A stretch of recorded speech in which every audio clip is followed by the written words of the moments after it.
150 3-axis gimbal that I got on eBay. I don't have my GoPro with me at the moment, so I'm simulating weight with 3 AA batteries.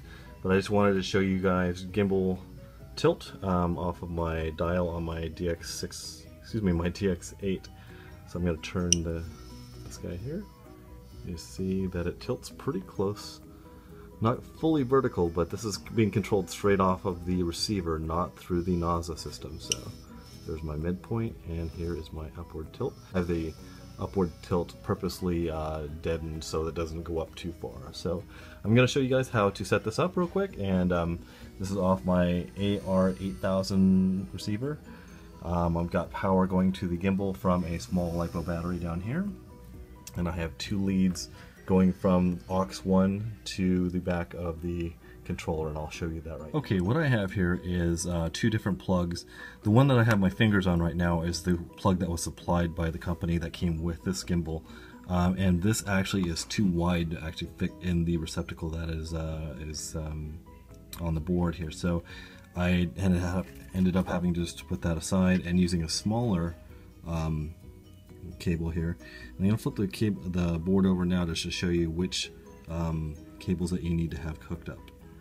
Guys, I've flipped over the board here, and I've enlarged what the things that you need to pay attention to here. You've got ground, 5-volt, FC roll, and FC pitch. I'm always concerned about the pitch. I don't know anyone that uses manual roll on their quadcopters. So now here's an interesting thing. So basically, if this were true, you'd basically need to hook up the first wire, which is for ground, and the 4th wire, which would be for pitch. But if you look at here, I have an expanded view here. So this is what I hooked up. I hooked up the ground, and I hooked up the pitch. And then when I went to turn my dial on my radio, actually it was the roll that actually went. So they have the pitch and the roll reversed on the back of this board here. So basically you need to run a cable on the number 1 position and the number 3 position, and then position that inside the back of the board here. Okay, so as you hook this up, you're going to hook up the top wire and the 3rd wire down. You're going to leave the 2nd and the 4th blank. You can actually cut them off or pull them out of the wire there, and that's what I have on the back of this here, which is the back of my controller here. You can see where the red and the black wire are. Not very well here, sorry about that. Let's see if I can get that to focus. Yep. Okay, so not this big wire here, but the secondary one. You can see that I have the number 1, which is red, and black, which is the 3rd cable down. Then you leave the other couple blank. Obviously this plug is not made directly for this one to fit, so there's 2 open positions that are not hooked up. So let me follow those cables down. So we've got these 2 cables following down to my AR8000. I'm going to move this prop out of the way. And this is going into the aux 1 channel right here, and I have only the top and the bottom wires connected. What you do from there is go into your radio and then set up your, there's my timer. So what you do is go into your radio and you activate the channel, and I'm going to go into that. This is my DX8 that I have here. I'm going to hit my scroll button here, go down to servo setup, and I'm going to go down to aux 1. So I'm going to activate the travel on aux 1.